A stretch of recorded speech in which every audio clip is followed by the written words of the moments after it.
something that has been really getting to me is actually some of the meta narrative, which is I don't actually listen to that either because I actually feel like I'm going to be enraged every time I listen to that podcast. But I do read interviews, and Sarah Jessica really, I think she was out there making a big push to try to save this thing at the last minute. She did a lot of media that she wouldn't have normally done. Nope. But they are gaslighting us. This is what bothers me, is like they go out every week and go like, no, you just don't get it. It's actually the greatest show that's ever been made about poop. And you just don't get poop. And you don't understand what we're trying to do. And it's like, don't call us crazy on top of everything else. Like, I'm sorry that we don't like your show. So we don't like your show, and it's not our fault. And like, it's such an immature response to criticism. It's like, if somebody says they don't like something, my least favorite answer is, well, it's because you don't understand it. It's like, no, it's because I don't like it.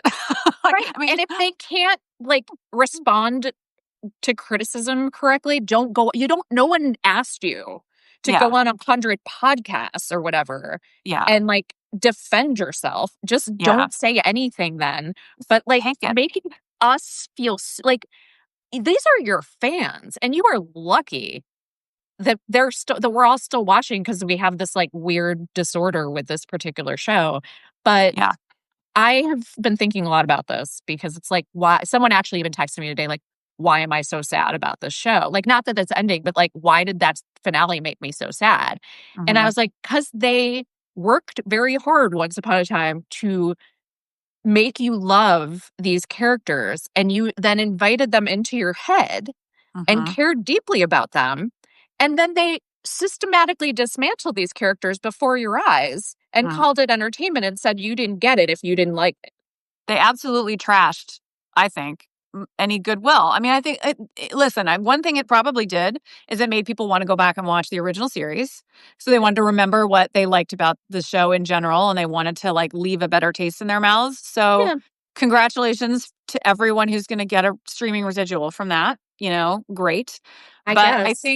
I think, like, again, literally shitting on the legacy of these characters was so upsetting and disrespectful to the fans. And I'm not saying you need to make a show that's fan service, but like one of my big beefs with it, like I didn't like episode 2, the season 2 finale when they did the goodbye to the apartment. I thought that was really cheesy, but it did get all the characters in the same room. Yes. And if you're a TV show doing a Thanksgiving episode, usually that's code for we're going to find a way to get all the characters in the same room, even if it's silly. This episode was a Thanksgiving episode that found a way to tear all of the characters apart and make sure none of them were in the same room for most of the episode. And that was how we said goodbye to them. They didn't hang out on Thanksgiving. They weren't there for each other in a meaningful way. And then at the end, it was a separate montage of all of them in their own separate universes. And that to me is absolutely baffling, even just as a season finale. Like, I thought that the episode that ended with her breaking up with Aiden, and they end with the Taylor Swift song, and it's whatever. And then they show her going to dinner with her friends. Tonally, it was a complete mismatch between song and mood. Right. That scene should have been what they pulled out and made the end of the series. Exactly. One thing I will say, it's the only nice thing I will say about this finale is that I did not mind. I'm very angry that the three of them were not together. Like, that's crazy. And that is why I'm so mad about Victor Garber.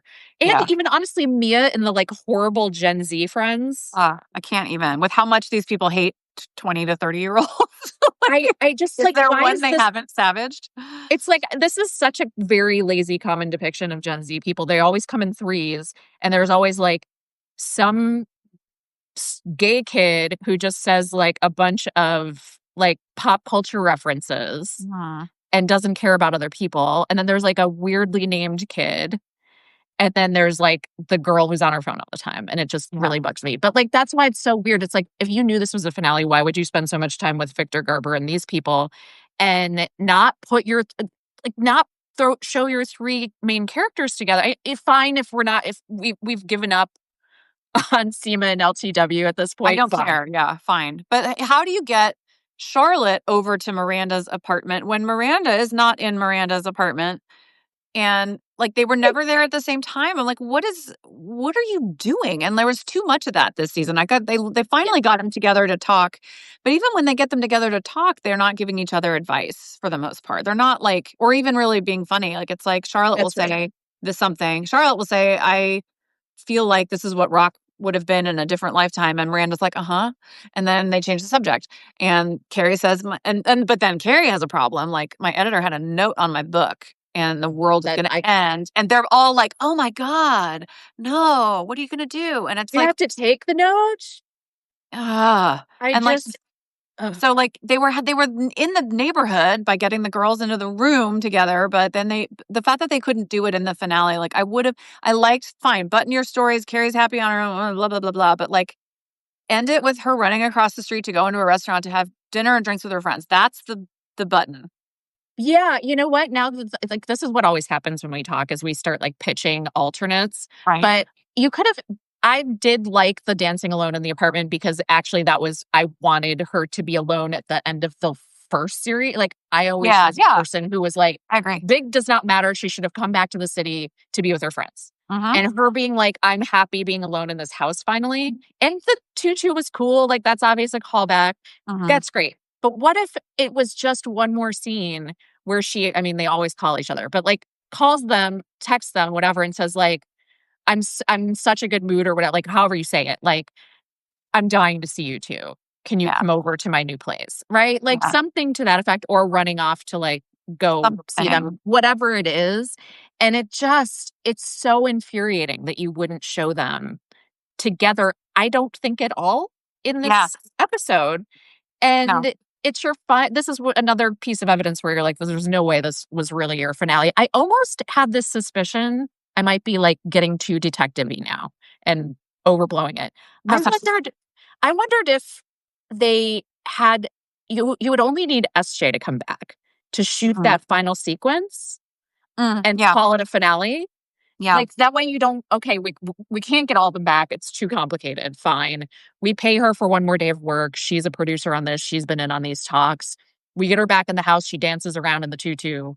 Yeah. Uses the karaoke machine. Goodbye. Like, because it did, even though I enjoyed like the message of it, it still felt weird to me. It felt very like, and then, they could get like some footage from all those other people and just put it in a montage like they did.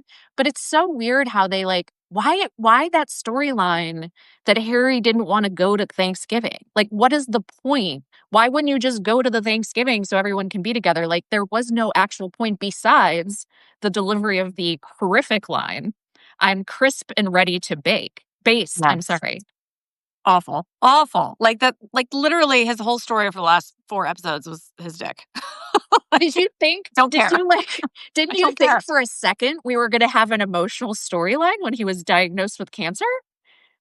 You know, they're in the neighborhood of things that women who watched this show the first time and have quote unquote grown up with it would actually want to talk about, and they don't want to have those conversations.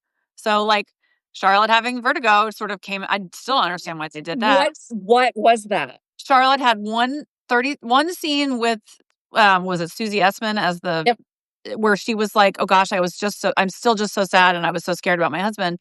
She's not telling her friends this. Right. She's telling someone on Zoom she's never met before, and that's it. And like, I'm like, there's just I just really feel like someone lost track that this is a show about friends. It's just, and what's hilarious about it is like, that's the cliche at this point. Like, it is actually a cliche about this show to be like, it's actually about friendship. It's like, right. So, I'm totally convinced they've ever known, because this was my complaint about the finale, the first finale too, was that I agree. I want to see Big. No, he should have walked into an empty hotel room in Paris because she's already back in New York. She already realized she missed her friends. Yes. That's what I always wanted that to be, because like my complaint, we don't have to get back into all this, but like my complaint about Big was always like, the point of Big is you can never catch Big. Like, Big doesn't come to Paris. Oh, but she chosen, Jennifer. She felt chosen. That's why she got married. She felt chosen. It was nice that she remembered she was married to Big and she said his name. Yeah, and then immediately implied that after he died, she was like, maybe Aiden. Which, no, by the way, she didn't think that, because she had no idea he was single, for one thing. Right. But then he showed up in the jacket and everything was different. So yeah, right. Well, that jacket was just an absolute aphrodisiac right there.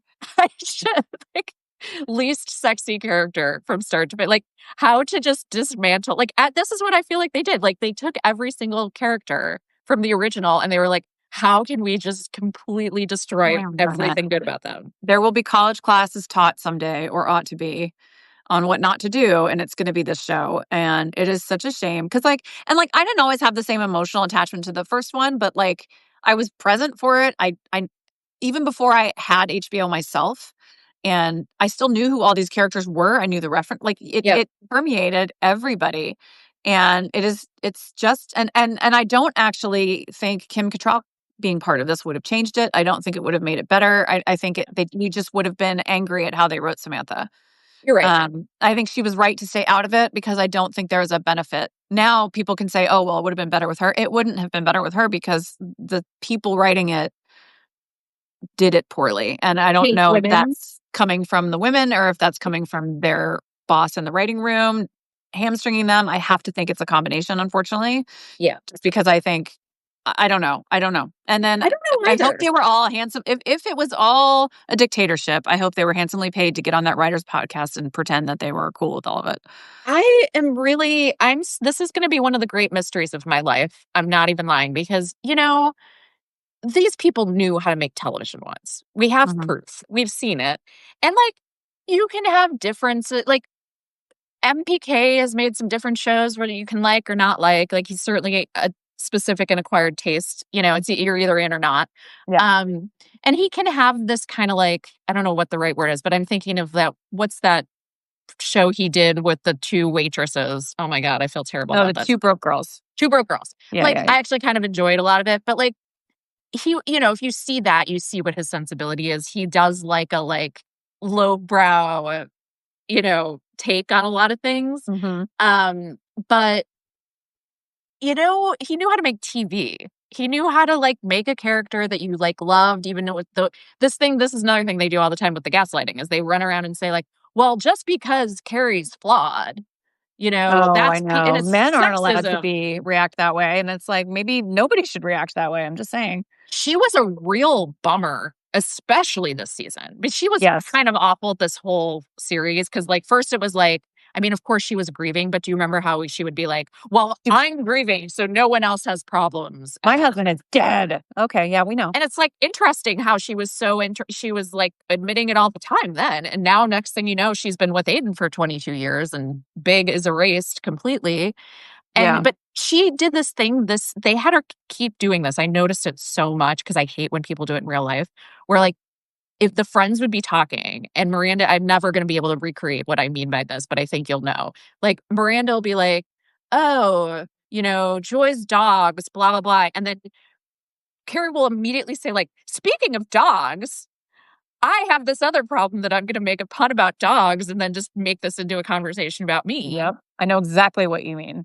And in a way they all do that. And it's it's this lazy transition. I do remember the episode, how could you forget, where it's where they introduced Duncan and Carrie's talking about her neighbor and Miranda was like, oh my God, my neighbor is so annoying. He's super loud. And Carrie goes, what does that have to do with me?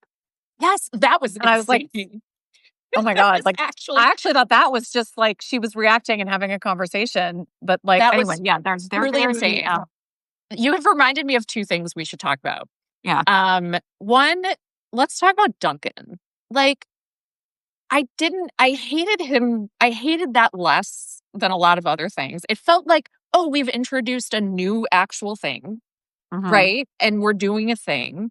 We wrote a whole thing about this, but we the fact that I do like when they acknowledge she's a writer and they actually did some stuff with that. It was not perfect. And we do need to talk about the book, but we'll talk about that separately. But that was kind of okay, but then it was very weird. I was kind of surprised that they were like, oh, and now he's leaving. And he's never coming back to this apartment that he always comes back to. And I was like, should Carrie take this personally? Because I kind of might. I don't know. There's a lot of confusion about that apartment, to be honest. So much that I feel like they changed their minds halfway through. I don't think anybody was under the impression she didn't own that or that she would have bought the rest of it and not bought that or why would Seema have been talking to her about how to evict somebody if she didn't own the apartment he lived in. Like, it doesn't make any sense. I don't know. And my only conspiracy theory is like when you to hear you talking, doing your detective work, right? Right. If I'm correct, I feel like I saw somewhere that Jonathan Cake had posted something on Instagram prior to the finale that almost could be read as if he was going to make an appearance in it.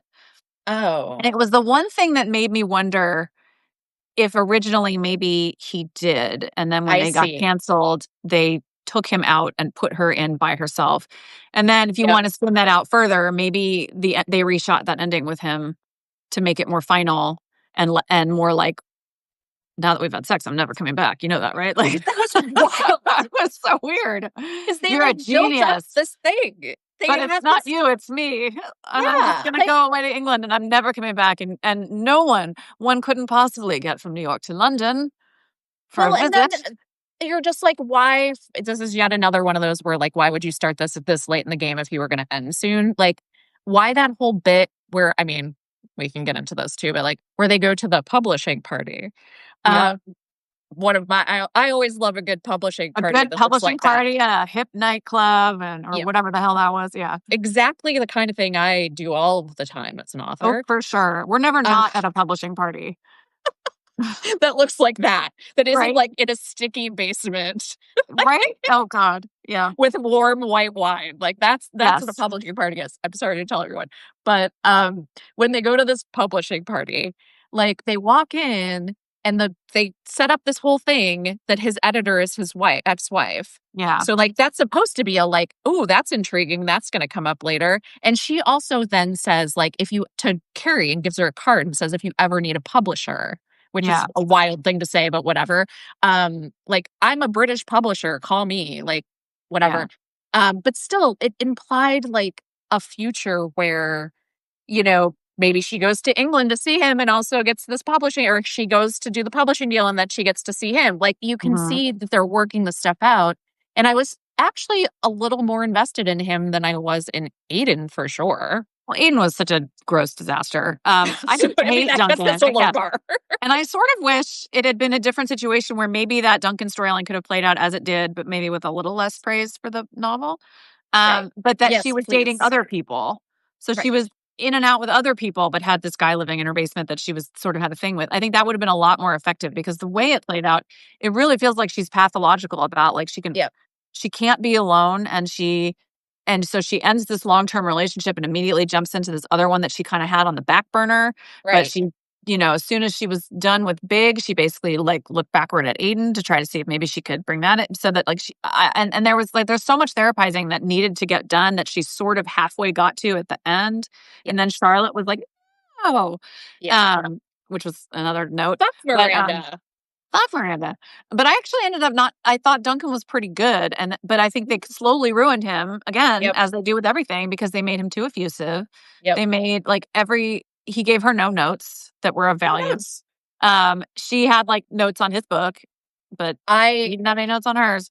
I cannot be like, there were so many, she was just like, this is where they kind of cross over from, flawed for her. I always loved Carrie in the original, to be clear. I loved her flaws. I did. She could be awful sometimes. We could debate that. But like, I would be her friend. Do you know what I mean? Yeah. And I'd be like, yeah, Carrie's sometimes like that. Whereas this is like, between the thing we were just talking about where it's like, well, what does this have to do with me?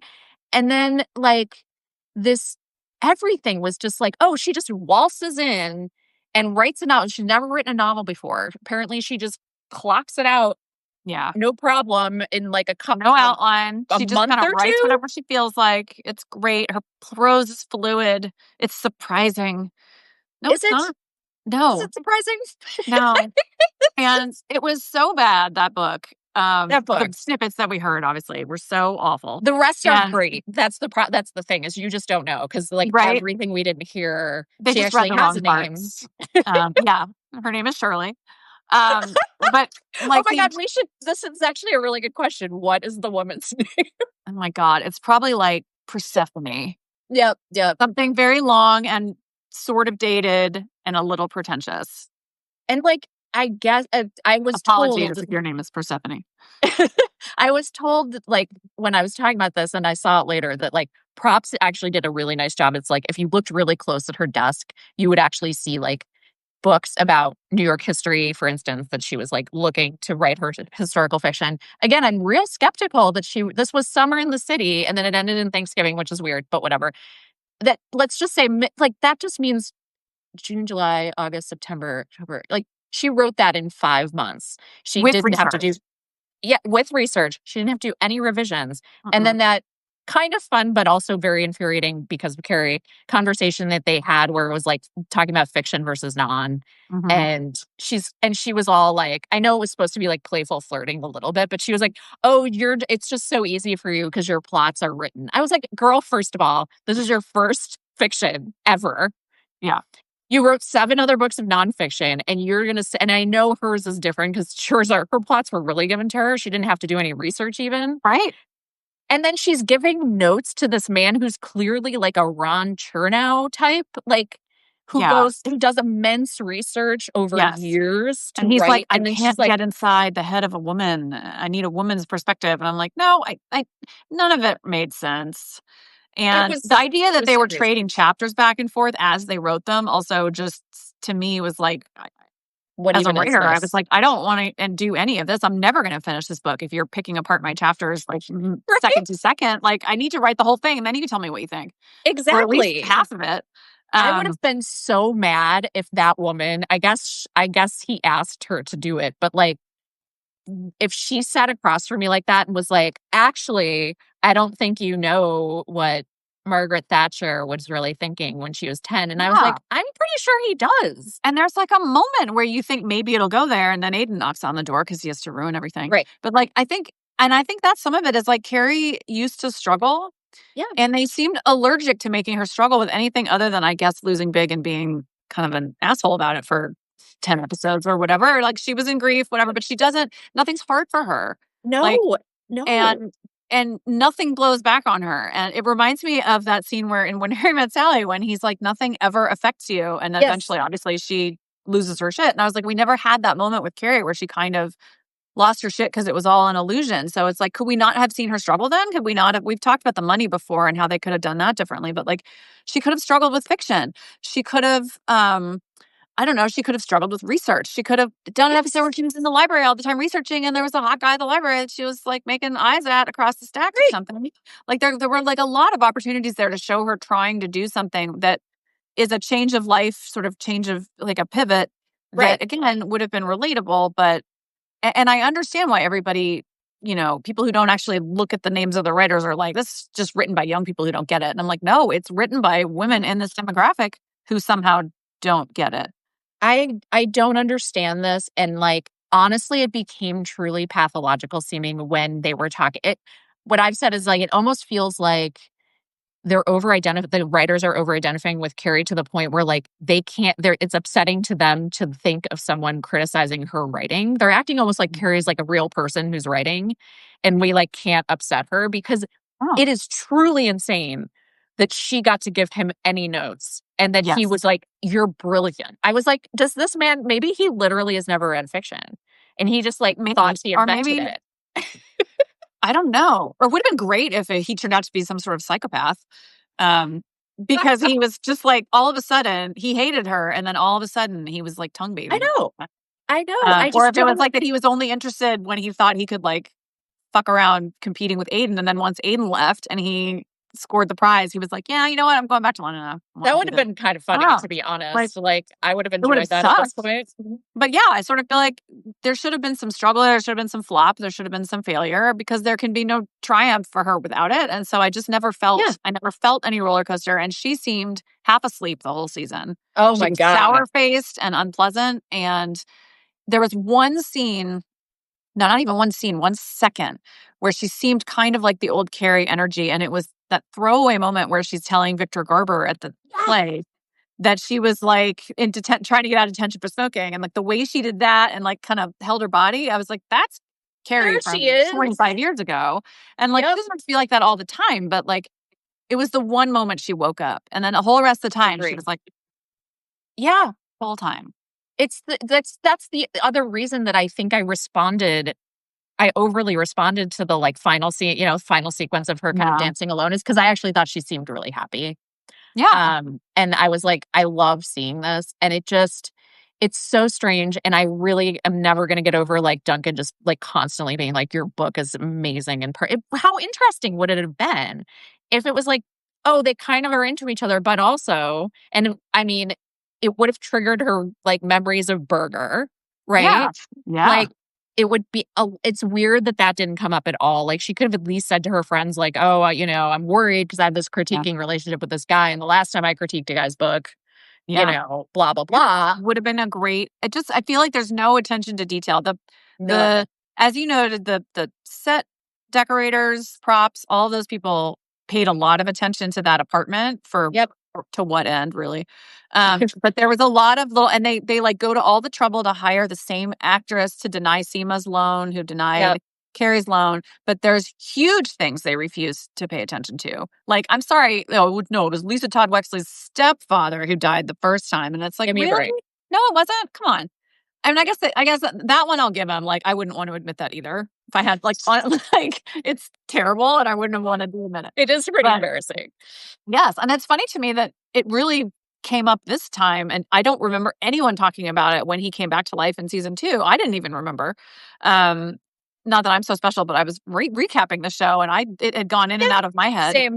It was so And hard to track these details because it was so messy yeah, that, like, I couldn't begin to track and I'm actually not tremendous weirdly, even given my job, I'm not, like, good at that. That's, like, yeah, not I'm not great at it either. how my brain works really, and especially this show where, like, nothing happens of consequence, so it's harder to retain because just, like, they're just, like, saying things all the time Yeah, and whatever, but it must have just hit somebody like, "This feels weird," and then they started Googling, and then their, post about it took off this time, but, I feel like maybe before we wrap up, we should actually address Seema and LTW a little bit because those yeah, poor women. yeah. Seema really Sarita Chowdhury really lost the lottery or Yeah, whatever. it's Like, you think you won it because you're on the show, but in fact, I don't know what they were doing with her this season, and I don't know if they don't understand. Like, she had money, she had no money, she had money. that was confusing. She rented a massive office because she suddenly got a small business loan that she didn't qualify for 2 episodes earlier. I don't think she had any chemistry with Logan Marshall Oh Green. god. Oh Like, god. that scene where they're in the shower together and he comes up and then he, like, leans in and kisses her, it felt like It's just like, they were, like, leaning over a table or something that someone had put in between them. Like, I was like, "What?" There was no warmth there at all, and that was another one where I was sort of trying to figure out if they'd added the scene of them talking about marriage, but then I'm like, "No," 'cause they shot the bridal scene, they shot in November because we have paparazzi pictures of right, them in that outfit. It was either October or November. So they had that in there, and that wouldn't have made sense without her having a right. conversation with him about marriage, so maybe not, but it looked like he was wearing a wig all of a sudden. His hair looked strange. I don't know. Yep. They I don't think they ever had a handle on who or what they wanted her to be other than maybe a fourth. And she went from being somebody who kind of occasionally called Carrie out on I remember she called Carrie out on some stuff Yeah. in earlier seasons, Yeah. but then this whole season suddenly they lost the plot on who she is, what she wants. I just don't know what she wants. Did she want to get married? It never occurred to me that she cared if she got married. And then suddenly in the finale, she's like, how can I be with this man who doesn't want to get married? Yeah. And we're having this conversation about whether we're conditioned to want marriage or we want marriage. And I'm like, that's a season-long conversation that you could have been having. When they honestly, like, I actually thought this is another one where it's like the twin conversations, right? The married ladies had a Yeah. conversation and the Yeah. single ladies had a Yeah. conversation. And both of them were like, it reminded me a lot of like a couple of Charlotte things where for a second it was like, oh, are we having a feeling? Is this interesting? Yeah. And then they just back away from it so fast. And Yeah. both of those conversations sounded like great thesis statements for an entire series that I would like to Yeah. watch. Yes, where you could actually get into some really interesting stuff and stuff that resonates with people. And they did the Yes. same thing to Charlotte with Rock, where, women today of that age are going to have children who are non-binary or transitioning and are struggling with how to reconcile the child they knew or thought they knew Yep. with who that person actually is. And I actually thought those scenes with Charlotte handled it well. Yeah, I agree. And we had completely forgotten about that story because they didn't care about Charlotte's kids until that moment. Yep. And I just, again, that I think was a lovely moment that I think just got buried. It just got lost in the middle of all these other things going on, and it could have been important. Well, that's because they're also like, oh, and Anthony. Like, why are you trying to make Anthony happen? Stop with Anthony. They can't fact check, and they spent 7 months making a puppet for that scene. This is where I just lose my mind. That's why you're going to cancel it, you fools. You're spending so much money on a puppet for that. I think they have, I mean, one theory, this is just broad, but like, it does seem like they're like warped by the previous, like having the previous show. You know what I mean? Like, and the movies, like, they're like, oh, we're this huge success. We have this huge budget, which I think they do. Like, some of those scenes look incredible, right? They have to. I mean, the clothes alone, I'm sure they got some of those clothes on favors, but not all of them. No, they look phenomenal. Like, for some reason, this one stuck in my head. There's this one scene where several episodes back, it's the one where like Lisette ends up like chucking her phone away. Yeah. When Carrie walks, they show Carrie walking across the street in a like, I mean, it wasn't like a particularly interesting dress, but like she looks great. Cocktail dress. Yeah. It's like very like her body's so good. Like she looks gorgeous, and she walks across the street, and the way it's lit and you're like, oh, this took them 10 hours of shooting at night to do this one scene of her looking gorgeous walking across the street. This costs so much money for her to then go inside. And as usual, it's like, what was Lisette? What was the point of Lisette? And there was a part of me that thought maybe first I thought maybe they were setting her up because they dropped the issue of whether Carrie's buying the basement apartment. And I thought, oh, maybe if Lisette's afraid to be alone, maybe Carrie's going to be like, I'm going to buy this apartment. If you want to sell your place back, you can come and live in it. Or I don't like, why would you do that? Why would you do that? That apartment was awful. But regardless, like I was like, maybe they're going to try to do something there. And then they didn't. And then I thought, oh, wouldn't it have been interesting comparatively if Lisette had happened to know Mia, and if Mia had brought Lisette to Thanksgiving, Lisette not knowing that maybe Miranda and Carrie know each other, and we had seen a different group of friends for Mia and a personality transplant for Mia, right? Where you got the sense that Carrie and Miranda and eventually Charlotte were sort of watching a younger trio or quad of friends being there for each other the way they were, and sort of almost feeling like you're passing the buck, but they didn't do that, and like. Would have been. I sort of feel like they thought of Lisette as a young Carrie. Yep, like for curly hair and the she's dating around and she like makes jewelry, creative. So that she's fashiony. Yes, and I was like, so you could sort of have seen maybe that group of friends be them being like, look, it's like us. It's like the kids are going to be all right, kind of thing. And instead, they, as usual, we could have gone right, and they went left and then right and then did a U-turn.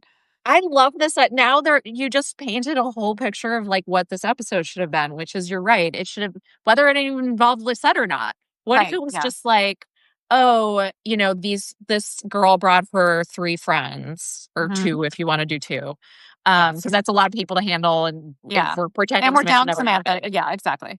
But what if it was like the 3 main women, like, looking at them talking and being like, oh, she's the Carrie, she's right, like the way that, and it would like mimic that people say I'm the Carrie, and Mia's the Miranda because she got pregnant and wasn't sure what to do and wasn't partnered and like isn't close with her family, and you have the family, and like it could have been something warm and interesting, and instead they went with caricature and shallow, and like what even happened with that? Mia just disappeared.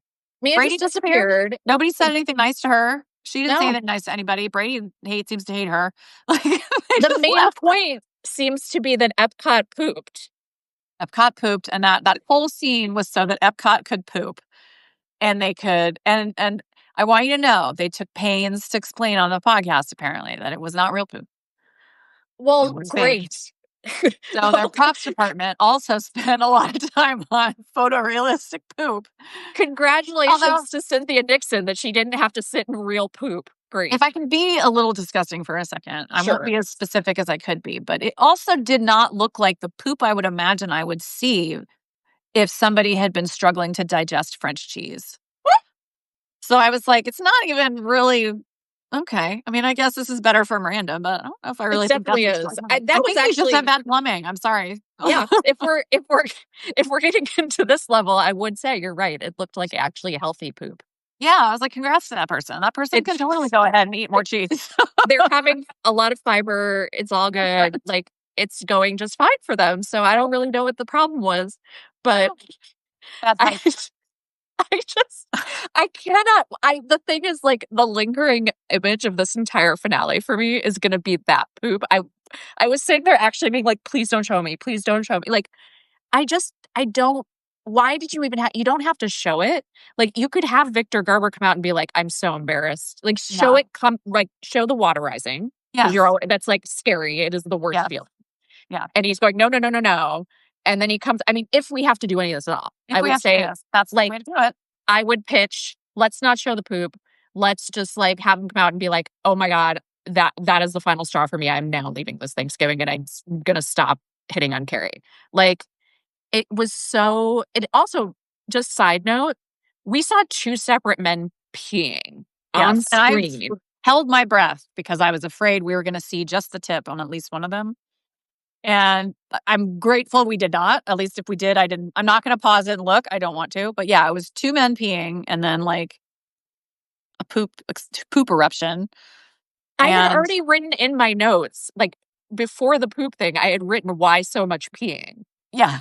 in my notes. Like, why am I watching Ryan Atwood's brother pee? Like, is this what my life has come to? Yeah. And like, it, to me, literally the only argument I can think of for them understanding that the show was over is them writing in like you said, a bunch of jokes where they're just peeing all over this thing and shitting all over this thing because, middle finger to everybody. Like, it's the only thing that makes sense. Otherwise, I don't understand this as a choice.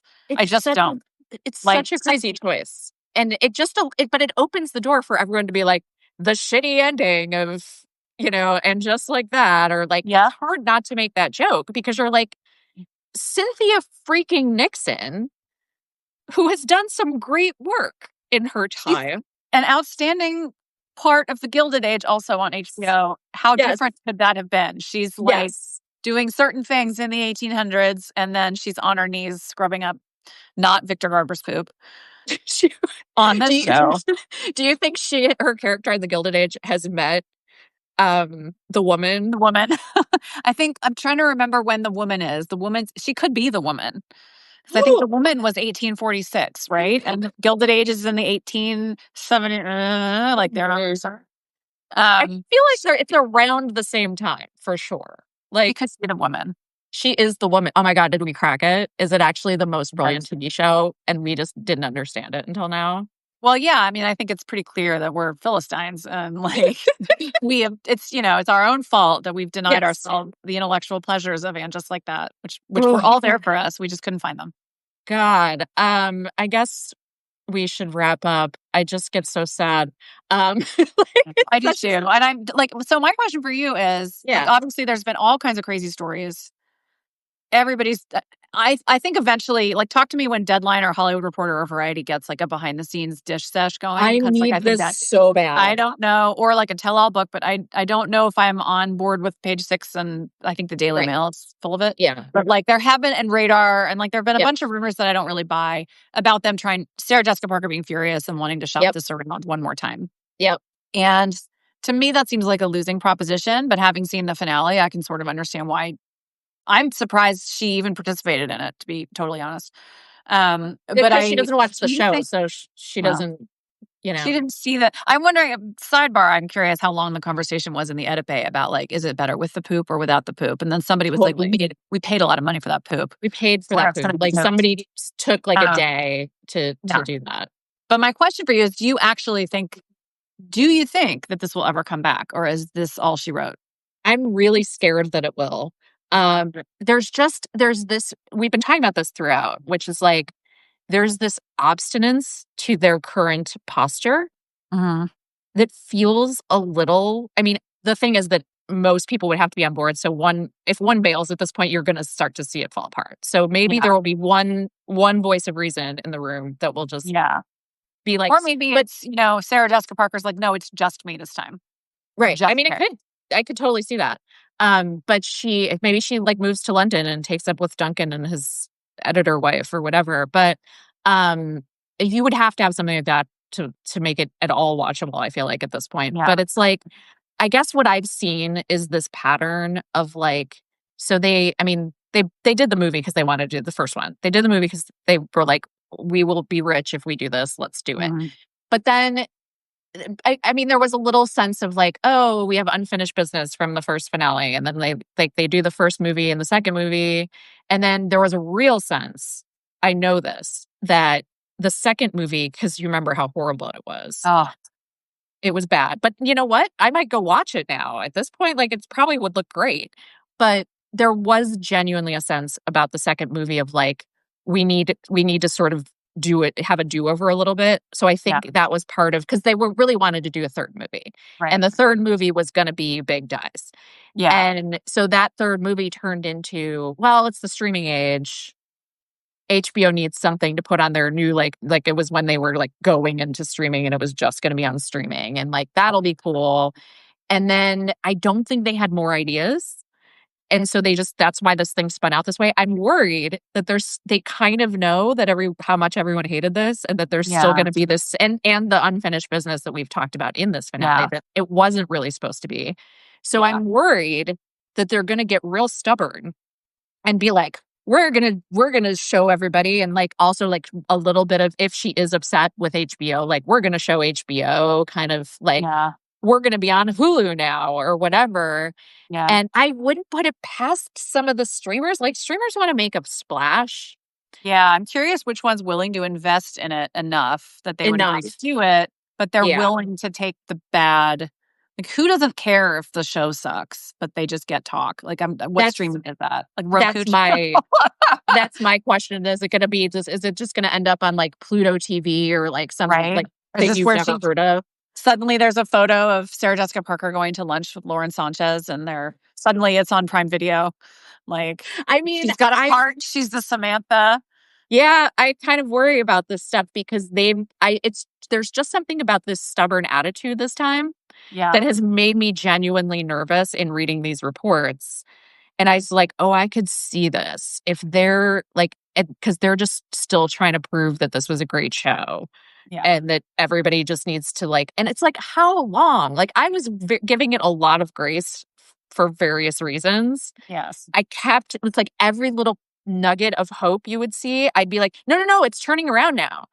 And it never did. And you've had 3 seasons as seasoned professionals. Yeah. Making they didn't just learn to make TV. No. No. And they just got so much wrong. And like, you can't blame Che Diaz. Like, it's not their fault that all these other things happened. Like that, the episode with Aiden and his family in Virginia was so bad, and I had so many issues with that as someone who has dealt with stuff with kids and all that. Like, I had so many issues with them just being like, Adderall would fix everything. He doesn't need a therapist. Apparently, he doesn't need to talk about any other medication. He doesn't need, and he just needs housework or Adderall. And there's no like, and nobody seemed motivated to help this kid. And the writers were the women who wrote it really doubled down on like, no, we were shocked. This was, families struggle with this. They struggle with what to do. Sure. It was a person torn in many directions. And I was like, no, that's not what you wrote. You wrote a man who was certain his direction was the only way and was denying his child medication, and a wife who thought that one medication was the only possible. And like, nobody was talking about other things this child clearly needed for his like fractured emotional state. Anyway, sorry, that's my rant. No, I know. But, and like, I think we all have like little things like this throughout that you're just like, I mean, there's just something off. It's like, there's one thing, we all take artistic license. Mm-hmm. We all understand that. We're not idiots. But like, artistic license isn't you kill somebody's dad twice. It's that like, maybe everything isn't totally perfect. Something that drove this is so dumb. Your thing is actually like important and useful. But same set of episodes when he's like, there's no Target nearby. Oh, I got on the Google. Me too. And I was like, I have found the Target near you, sir. Yeah, I have been to that Target. I was like, you live in Norfolk, right? That's the airport you fly into to go on some of the places we would go during the summer. And I was like, I've been to that Target multiple times. It's like right there. That is a busy strip of developed world. Yes, I just like the fact that I could because I just felt it. Do you know what I mean? I was like watching it and I was like, that seems weird. Because, like, I live in sort of the country upstate, but God knows we got Targets. We got plenty. It might not be in my town, but I can drive 15 minutes in either direction and I can get to a Target. So I do not know what you think you're talking about here. And it just was that stuff where you're like, it felt so much to me like we both know as writers, like often, and especially if you were writing, fiction, which is what the show is, like sometimes you write a first draft and like not everything is totally in place. And so you just write like, oh, there's no Target nearby. But then there should be a process where later you're like, let's make this make sense instead of like, I get what you want, which is that Carrie has to go to the dress store, which by the way, she was such a bitch about. That was terrible. I think she would have loved that store. She just wore strawberry shortcake hat. She was so snotty about that whole thing in a way that, like, that's where you're like, this character has lost the ability to have fun with anything. I can't, like, they were so, honestly, like, you could feel it in, like, the writers through these characters. They were really snotty multiple times this season. Like, this is not, there was always, like, we love this, like, New Yorkers love this, right? It's like, yeah, you have a little bit of that attitude, like, when they did Anchors Away back in the day, and it was like, oh, these sailors just don't get New York City, blah, blah, blah. Like, fine. But the way they were about Rosie O'Donnell's character, which was so mean. I know we already talked about that when we talked last time, but like that was mean and not like, it was not empathetic at all. No. The way they acted about that store, the way they act, like Carrie she can be in the country. Like, come on, you're in your 60s now. Like you can like exist. Pretty sure she's encountered Japanese food before. Oh my God, I can't with that scene. And like that, like when she walks into that restaurant, she's like, the only reason I even came in was because it looked so funny. And I was like, otherwise you just don't look at Japanese restaurants. Like, I don't understand. She looking at the menu, she seemed like, I don't even know what this is. I was like, baffled by Japanese food. Did you and Big never travel? I guess not. Well, and also, by the way, you don't need to. You live in New York City. Do you know what I do when I go into the city now? The first thing I do is I get sushi because it is better there than where I live.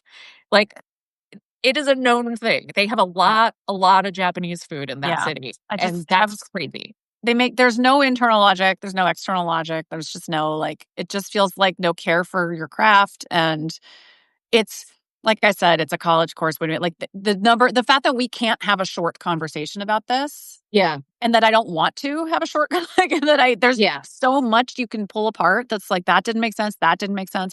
You could have done any number of other things. And how did none of the checkpoints along the way catch that? To the point where, no, I don't always think that actors should be rewriting their storylines, but I am sort of shocked that some of these actors agreed to do some of the storylines.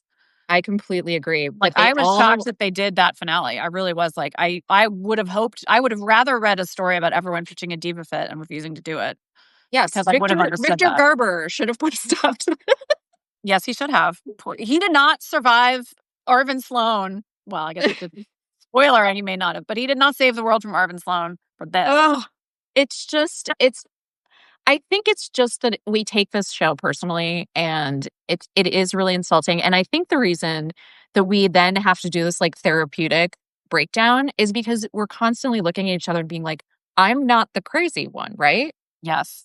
That's really what it is, because they constantly like do this stuff to us where we're like watching this and going, and it's extra weird. I was just saying this today. It's extra weird that like the fact that it's so professionally made, other than scripts, just like we were talking about, like other than the important stuff.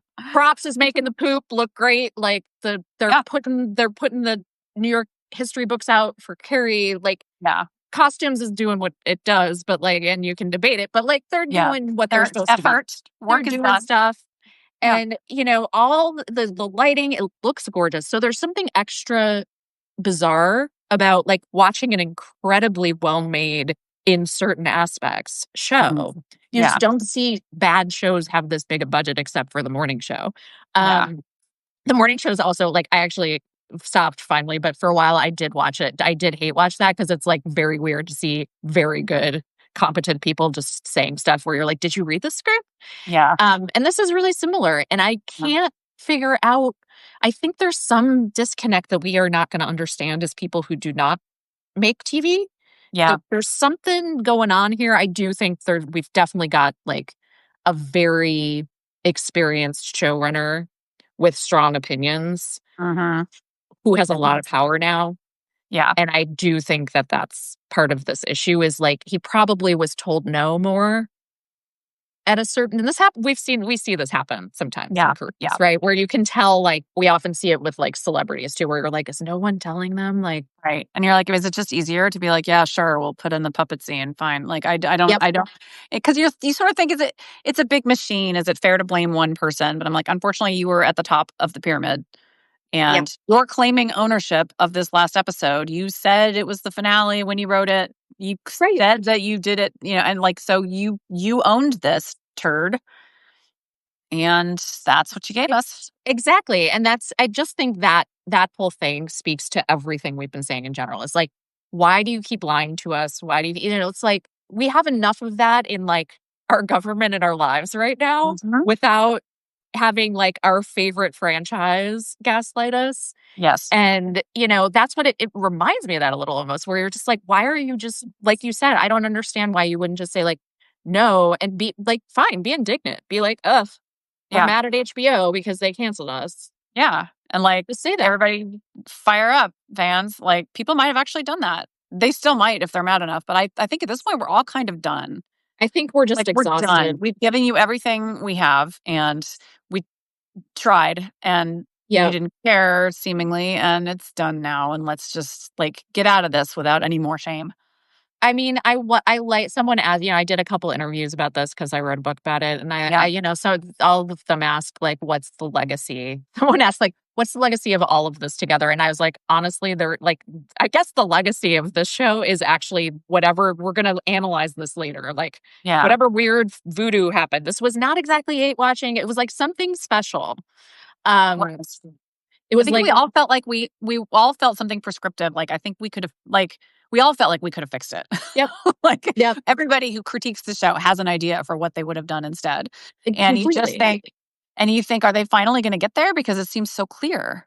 And they just never get there. I know. It's just it's so crazy. And so that is like some legacy. I hope that, I spent so much of my time and career defending the Sex and the City franchise as something better than just Shoes and Boys and Cosmos.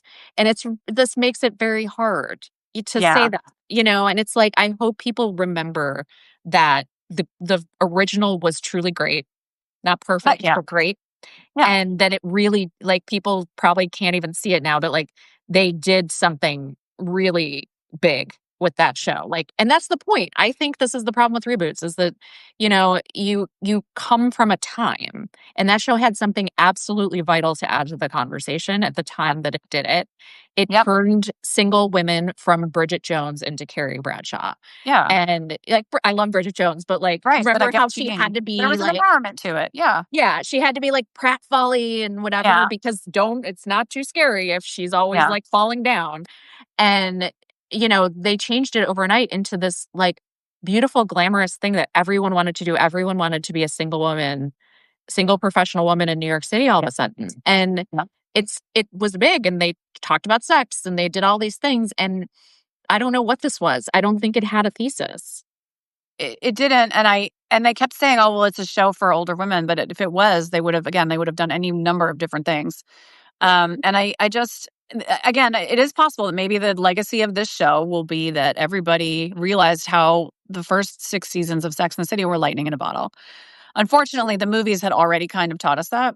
Right. But this really drove a stake into it, where you're like, this show may have been so bad that it sort of cements the value of the original rather than taking it forever. I think it might actually just like, it almost might bottle that up more. That's a nice thought. And I was always able to kind of like move the movies to the side because they were movies and etc. And honestly, in retrospect, like the second one was terrible, but I still think it might actually be better than what we've been through. I will say I genuinely had a feeling when it was over of like mostly relief, like, okay, I can like live my one wild and precious life in better fashion now. Yeah. But also there was a little bit of sadness. And I really think it's mostly this. this is what we're all going to miss is the bonding, the instant. Like this thing where like I would go to the hair salon and you could just sort of be like, and just like that, boom. And everyone is suddenly like, has an opinion. We're all bonding. And it was kind of like, I'm sure you too, I got so many text messages over the last 24 hours of people just kind of wanting to commiserate. And that's, it is. It's the shared experience. It's the water cooler when we don't have water coolers as much anymore. It's the watching a show weekly and then all getting together to dissect it. That's an important part that I think some of the streamers have lost because they dump everything all at once. And that shared experience has been so like wonderful. It's weird, but so we just need to find another disaster. So I'll stay on the lookout. It's weird because it actually has a very similar energy to like your other option is to try to make Severance. You know what I mean? Like your other option is to do like a super complex show that's incredibly well done and totally like you can like solve the puzzles together. Yeah. But that's hard to do. So a different idea is you just make a terrible show. But horrible show. I think everyone. It's special partly because, it had the franchise behind it, right? I don't think any show like this makes it more than one season. If it I think if this was just a Sarah Jessica Parker show, like a Divorce or whatever, like if it was just a show that she was in, it would have been forgotten. Yeah. 4 years ago. Right, exactly. So I think this is just like a very uniquely modern experience all around of like being able to go online and like dissect how bad this show is and how it compares to the original, et cetera, et cetera. And we have, honestly, there's other shows with middle-aged women on them now. We should just watch them instead. Like 100%. Sit down with Elspeth, Matlock, exactly. Gilded Age. Gilded Age. I mean, all of the Nicole Kidman things. They're out there. They're out there. We don't need to be pandered to. There's stuff. And so many of them have done this stuff better at this point. I really thought that's what we were going to get here. I thought we were going to get like, oh, we have sex problems because of, we're postmenopausal or this or that or the other thing. And we just like none of it. Yeah. But we had this. We had our time together. Yes. And we will find more. Damn it, we will. I believe. I'm excited to read your recap. I read every single, it's so got crazy, a lot of spoilers in this talk, but so hopefully I'll be able to refine my thoughts a little bit. I have a couple days to process the rage. Yes. Great. All right. Well, thank you so much. This was my pleasure. Thank you so much for rescheduling because I blew it. I hope that didn't mess up anything for anyone else, but thank you so much. It was so nice. Plenty of people here, so it was great. Felt good. And it felt like a release. We're going to run this on Monday, the recorded version too, so it will have a shelf life. Perfect. Never forget. #. That's so good to see you. Bye. Bye.